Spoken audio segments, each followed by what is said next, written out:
Ahoj, vítejte u dalšího dílu Evolve Stories. Znovu natáčíme na brněnském Evolve Summitu. Máme tady dneska speciálního hosta, takže pojďme se na něj podívat.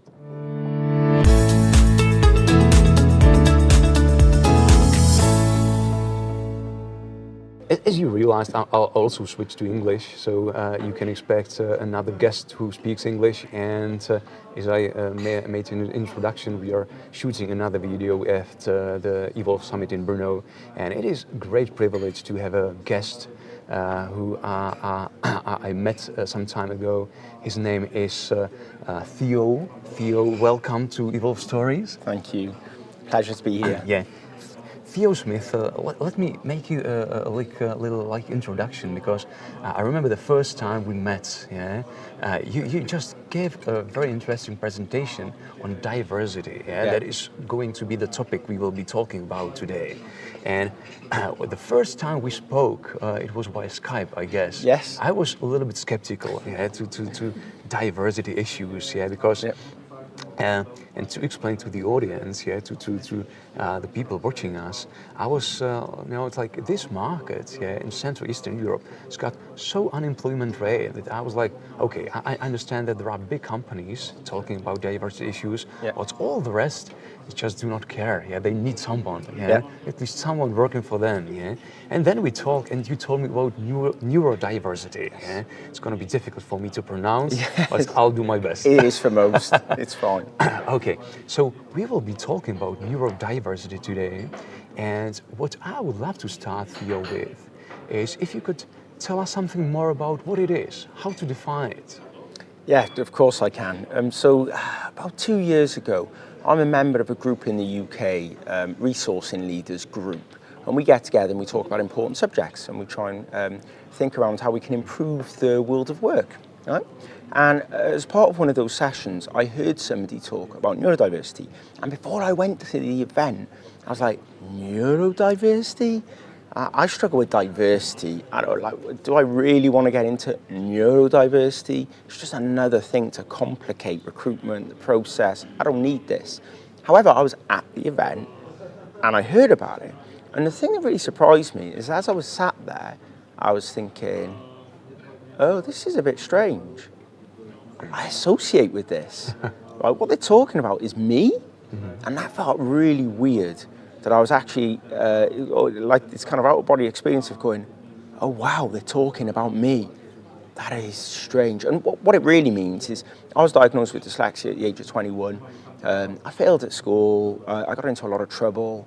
I was having a lot of challenges in life. I was putting myself at a lot of risk. Put myself in dangerous situations, and I didn't understand why. But in the end, because I came from a good family, I didn't grow up in a tough environment. I was pretty lucky, pretty privileged in that sense. I thought there's got to be more to life than this. And I managed to get myself to university as a mature student with no qualifications to study acting. My wife always says it's a bit of a Mickey Mouse subject. So maybe I wouldn't have got in to do, something like history, politics, or mathematics, or whatever it may be. But I got to university. And when I went to university, I found out in the first couple of weeks that I was dyslexic, because they had a program there to identify people who were neurodiverse, as we now know. So neurodiversity is basically the umbrella term that describes those people who think differently in the sense of dyslexia, ADHD, autism, Tourette's. So historically, these were looked at as disabilities, right? But they're actually abilities. What neuroscientists have found is that this is a normal part of human evolution.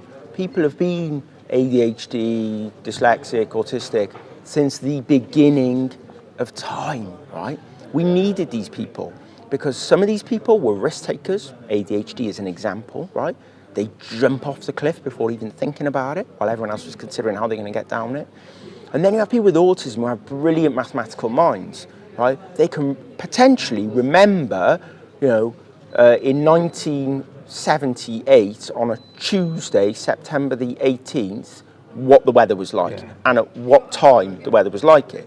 So, this can just be seen as odd, but actually this is brilliant. And that's the thing, that's what we needed to realise, that neurodiversity You know, it's a difficult word to say, but the reality is, it's, you know, people thinking differently. But it's a part of the brain, it's a part of their makeup, and it means they can do things that other people can't do. So if we look at most people, we look at, there's a line here, right? Most people's capabilities exist somewhere along that line, right? They can do most things pretty okay. That's maybe 70 to 80% of people in school, right? They're like this. And depending on where they put the effort, they can be a bit better or worse. People who are neurodiverse tend to be off the chart, Okay. but in different areas. So they may be brilliant at one thing, but they really struggle with something else. And within our current system, within the education system, which is a big issue, which is where I struggled, those people just don't fit in. Because specifically within the UK, they've taken out a lot of the project work. They've taken a lot of the assessment of individuals throughout the year. What they do is they go, exam at the end of the year, that's how we're going to define whether you've got a good brain or a bad brain, as they define it, which is wrong. Okay. Right? So this is what's happened. So the big piece of this jigsaw puzzle, 2 years ago I found out about neurodiversity, but only a year ago I watched a BBC programme called ADHD and Me. And it was somebody who is a political satirist, a comedian, well, of sorts. He associates with ADHD, and he did a programme. And I watched that programme, and I'd been to this talk, and I was like, oh, I'm not just dyslexic, I'm ADHD. Oh, okay. But the problem we got is ADHD, attention deficit hyperactivity disorder.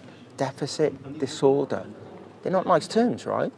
You've got something wrong with you. You've got a deficit, a disorder. Okay. So this is where neurodiversity Yes. now, specifically within the last couple of years, has just gone. It's massive, and it's also massive thanks to you, yeah, which is important, yeah, to have people like you talking about the issue, yeah, because only after that companies can understand how important the issue is and how effective they can get, yeah, when adapting like techniques we will be talking about. So if I understand it correctly, yeah, so neurodiversity stands for ADHD, dyslexia, all those like words, yeah, that I'm difficult to pronounce. Yes. And for me also, I'm dyslexic, and I can't spell dyslexia. It's ridiculous. And it's, or is it autism as well? Oh yes, absolutely. Yes. Autism, Tourette's. Basically, it's all these things where the brain works in a different way. So if you look at the map of the brain, there's different heat spots across the brain to the rest of the population. There's different parts of the brain working, which is important, right? Because these people then do incredible things. That's interesting because the first time we talked, I realized then when looking at, for example, Czech Republic, yeah, we deal with or we support kids, yeah, when talking about neurodiversity. Yeah. But after they finish the graduation, they're cured. Oh yes, they're cured. No, they're not. Trust me. And that's true. That then I realized that if we support them, yeah, through the educational times, yeah, the years, all of a sudden it's like we just do not do anything more. Yeah. Absolutely. So tell me, because how, if we do not deal with that, yeah, in the company, what can happen? What are the outcomes from that? Yeah, so this is the challenge that we have. What happens is you've got somebody who is neurodiverse within your organisation, right? They're sat next to you, okay? You don't know they're neurodiverse. We don't want to label them. They shouldn't be labelled. They're a human being, first and foremost, like all of us. But the reality is this person may tap the table a lot. Yes. They may they may make noises that may frustrate you. They may really not like the light or the sound, and they respond in a funny way. And you're thinking, this person's weird, right? I'm not sure about this person. And what tends to happen is team members go, they're frustrating, they make noises, or they don't like coming into meetings. We've all got to go to meetings. They don't like coming to beers on a Friday. Whatever it is, we call it culture. Well, culture can be toxic, right? It can be toxic because what culture does is it says, we all need to be the same. We are not the same. We are different, and we need to embrace our difference, right? So what happens is we have this person. What we should be doing is sitting down with that person as a manager, as a leader, and going, right, I can see you struggle with certain things. How can I facilitate and support you to perform better in your job? And if that person goes, yeah, I noise cancelling headphones would be great if you just allow me to wear them. No, can't do that. You'll be listening to music and everyone will be wanting to listen to you. You can't do that in this job. Or, I'm really affected by the light and sound. I would love to be able to work from home. Or is there a space I can work where I can just have some space and time to concentrate? Because sometimes people who are autistic, they can become, and people with ADHD can become hyper-focused. So it's a misnomer, right? The attention deficit hyperactivity disorder, I'm always running around like this, right? That's not the case. Yes. The reality is actually, I can hyper-focus. So you give me something I'm brilliant at, that I'm interested in, I can really focus in on that. Now the danger is if you come and disrupt me or somebody with autism whilst they're hyper-focused, it can take them a long while to get back into focusing on their job. That person is solving brilliant problems, right? You don't want to disrupt them. Let them be. Let them be brilliant. So these are the types of things we need to consider, and they're not difficult. As a manager, we should be looking at these people and not going, all these things are a pain. They annoy me. Team members moan about it. I'm going to sack them. I'm going to put them on a management program where I'm going to manage them out of the business, right? Because they're a pain for me to manage them. No, stand up and be a manager, right? Support that individual. Support them being brilliant. And that's what we need to do. And it's not that difficult. We just need to, and I talk about this, and this is Stephen Covey, which is seek first to understand, then to be understood. We need to just understand the person who sat in front of us. Give them the time to speak and not prejudge them. Right, 150 milliseconds, we're making judgments about somebody. 30 minutes, we make lasting judgments. We need to step back and go, I'm not going to do that. I'm not going to go with that bias. I'm just going to treat this person like it's the first time I've ever heard this, and I'm going to treat them as a human being. And we just need to do more of that.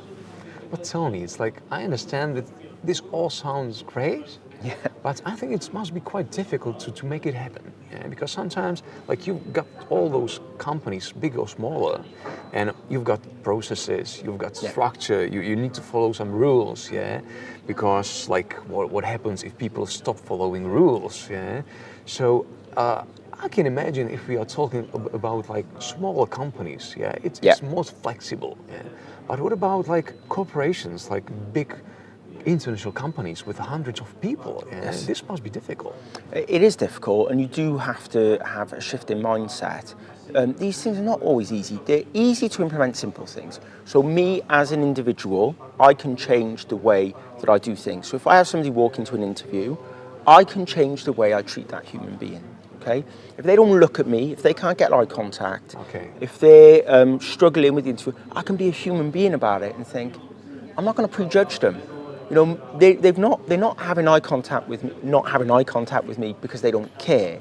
Maybe there's other stuff going on, and maybe I can test that within the interview situation. Are they listening to me? Are they understanding me?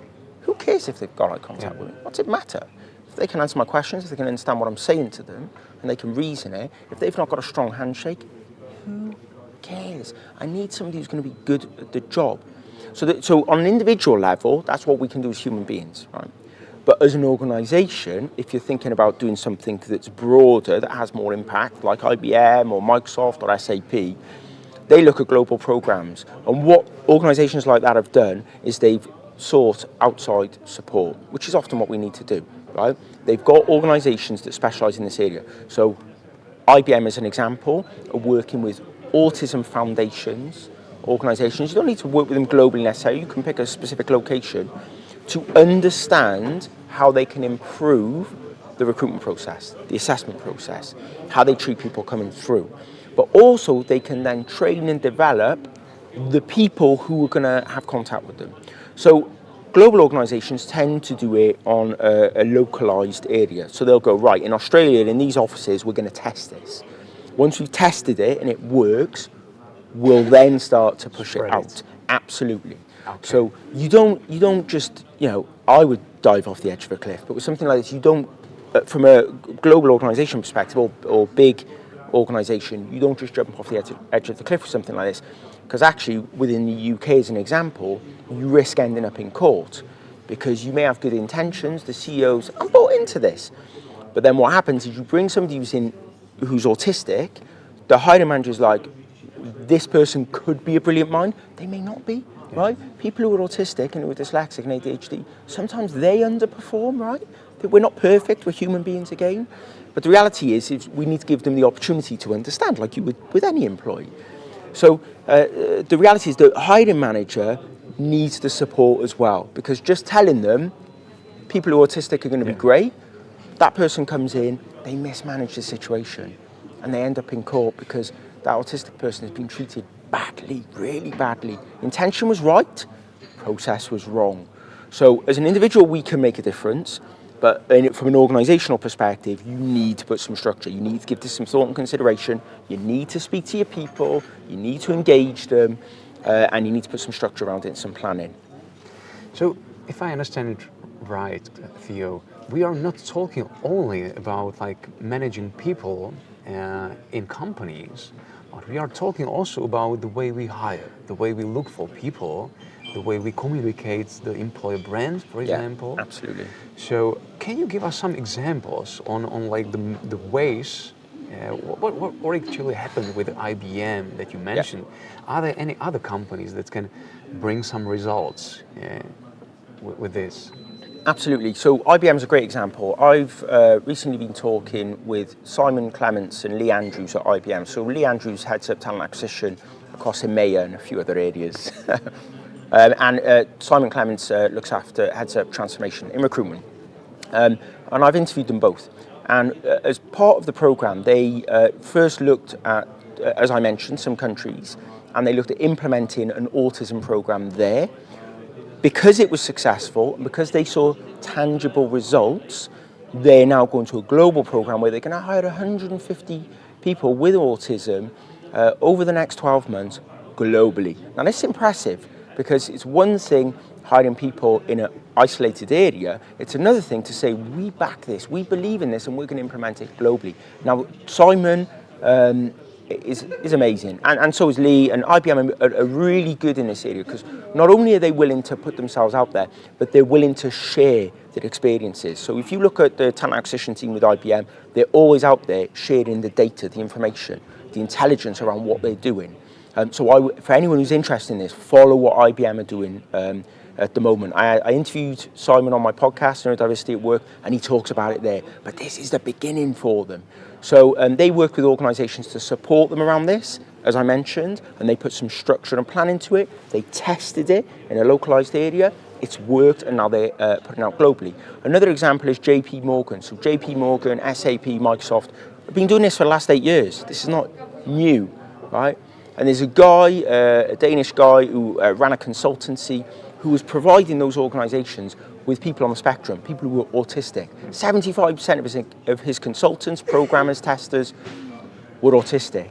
And he was sending them in, and SAP and Microsoft were like, whoa, hang on a minute, these people are good, right? Okay. We need to do something about this. So that's kind of where it came from 8 years ago, and over those years that it's been developing, and now the proof of the concept's coming through. So JP Morgan, so their global head of diversity and inclusion, or neurodiversity, I can't remember his exact title, but you can find it. JP Morgan, the results they got from those people on the autism program showed that they outperformed their counterparts in terms of productivity by something like, I'm not good with remembering exact data, but 48% to about 150%, wow. Really? Right? Yes. That's amazing. Well, it is. So this is what we need to think about. So any organisations going, I can't be bothered with this, stand up. Think about this. You've got people who can outperform their counterparts in digital roles. The future's digital. People are struggling to get digital people. You've got low unemployment rate in Czech Republic. Who cares? What you want is brilliant minds within your organisations outperforming your competitors. You can do this, but you need to shift the organisation's thinking. You need to get the CEO bought in. You need to get the hiring managers to realise that these people can do brilliant things, but you need to get them in, and you need to treat them properly, and you need to give them the space to be brilliant. So there's other examples, because these are global organisations, okay? But there'll be a lot of people in small organisations going, no, we're not IBM, we're not Microsoft, we're not SAP. Auto Trader in the UK, 3,000 people to 800 people, okay?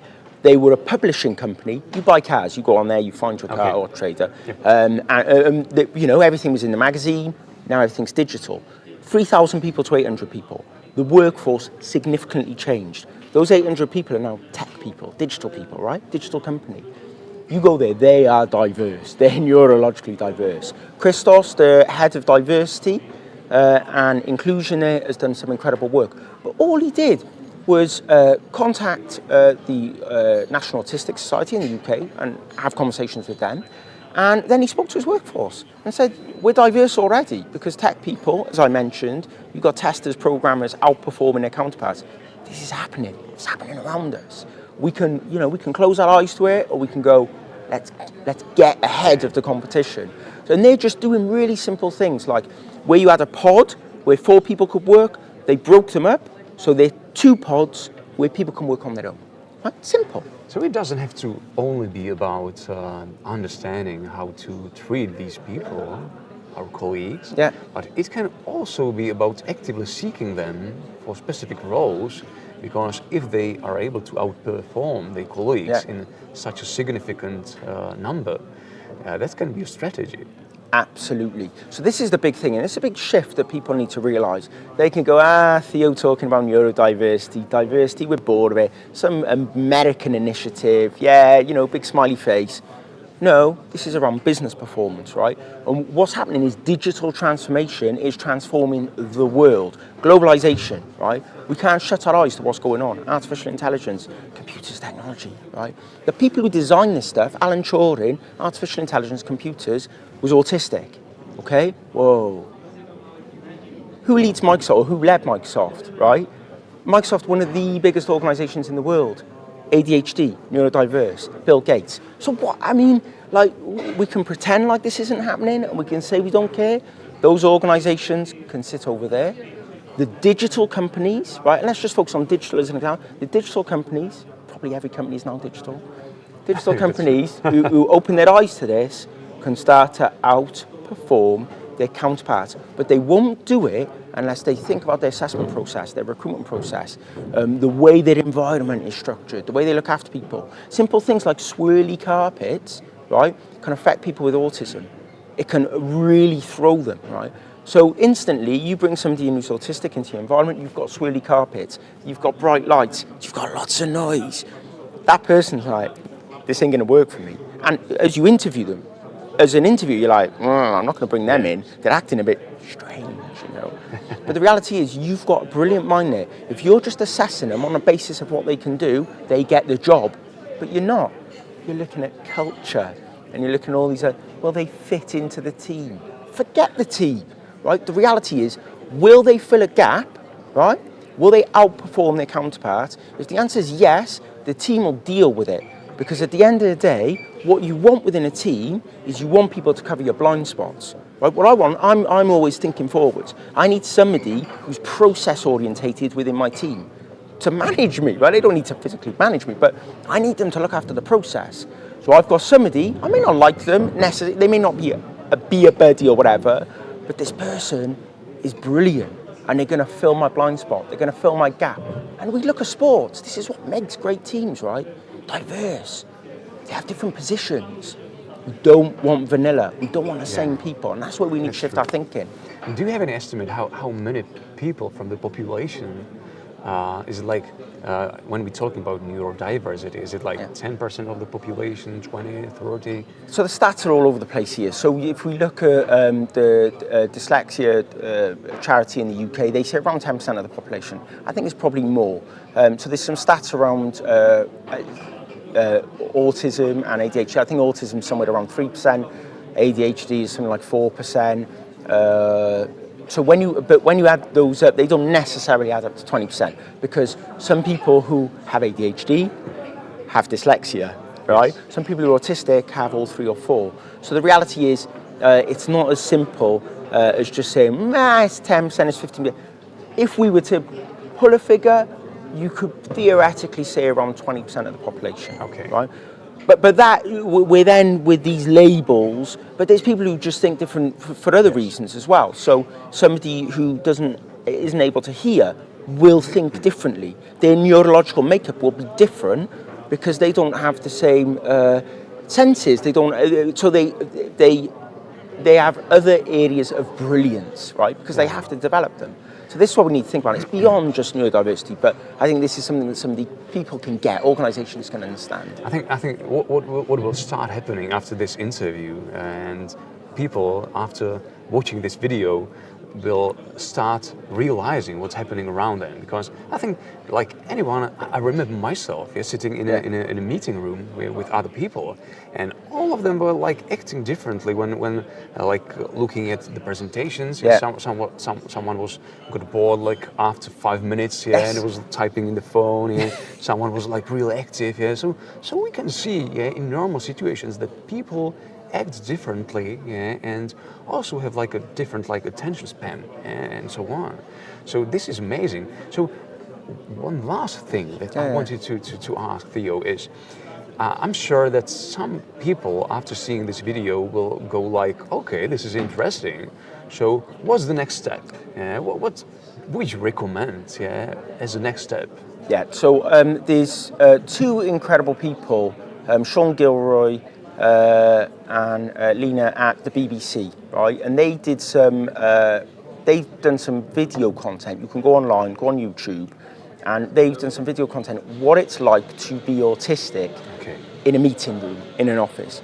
So first of all, I think people can go and watch some of these videos and start to go, okay, I'm going to put myself in a position of somebody who's autistic, somebody who's ADHD, to start to understand some of the challenges. So next time you're sat in a meeting and somebody looks uncomfortable, they don't want to be there, or they respond in a really strange way, or you go up to their desk and go, can I just interrupt you? And they're like, ah! And you can think, that's a really weird reaction. I'm not going to speak to them anymore. You can think, well, I'm going to seek first to understand and to be understood. I'm going to think, why might they be responding in that way? So I think people who are watching this and going, either one, I want to be an advocate. So maybe they don't consider themselves neurodiverse, but they see this as being important. They want to make the difference. Right? They can go out and educate themselves because this won't be going on in their minds, right? So they need to put themselves in other people's shoes. And there's plenty of content where they can do that. And this is the first step, which is brilliant. And the other side of this is 2 in 8 people are neurodiverse, right? Whoa. So there's always a meeting with somebody who's neurodiverse. So there'd be those people, and they may not know. I was 39 before I knew I had ADHD, which was the big. Yes. So they'll be sat there going, oh, this might be me. Yes. So they can go and learn more about it. And you don't need to be labelled. You don't need to get a diagnosis. It's important for some people. They want to go and get a diagnosis. And getting a diagnosis can help sometimes because you may get support. So if you're a child, which I'm going through this process now, but if you're a child in school, you want to get the labels for the right support. So we have SEND coordinators in the UK to offer the support and guidance. So this way there'll be people there going either, oh, it's me, or oh, my child. So there'll be all of that going on as well. And I just go out and learn more. Like, there's a reason why the search terms on Google for neurodiversity, search term neurodiversity on Google has gone through the roof. Go look at it. If you like Google Trends, go look at it. It's like this globally. It goes, last 2 years, right? So there's content out there, and people are starting to stand up and listen to this. But neurodiversity at work, I've got a podcast. I invite people from the HR and talent acquisition community and beyond to come and talk about their experience. And I think this is it, because what I would suggest as the first thing is to follow Theo, because he's one of the brightest minds in this area, speaking a lot about the topic, which I'm really grateful for. Thank you. What I would do as a first step is to connect with Theo at LinkedIn or other social networks. Absolutely. And you'll have like tons of materials about neurodiversity. So that's the first thing you should do. Theo, thanks for accepting my invitation for the Evo Stories. It's an honor and a pleasure, and I really appreciate it. This event is incredible. Well done. Perfect. Thank you very much. Díky moc, že jste dokoukali celý dnešní díl až do samého konce. Myslím si, že to téma je strašně důležité, aby jsme všichni rozuměli, o čem neurodiverzita je, jak nás může vlastně posunout dál, ať už nás samotné, ale i celou naši firmu. Takže já budu rád, když tady tohleto video, které jste dokoukali do samého konce, budete sdílet se svými přáteli, kamarády a i se svými kolegy v práci. Řekněte jim o neurodiverzitě, o tom, co to je. Pojďme šířit tady tohleto povědomí. Děkuji za to, že jste to dokoukali a uvidíme se zase za měsíc u dalšího dílu Evolve Stories.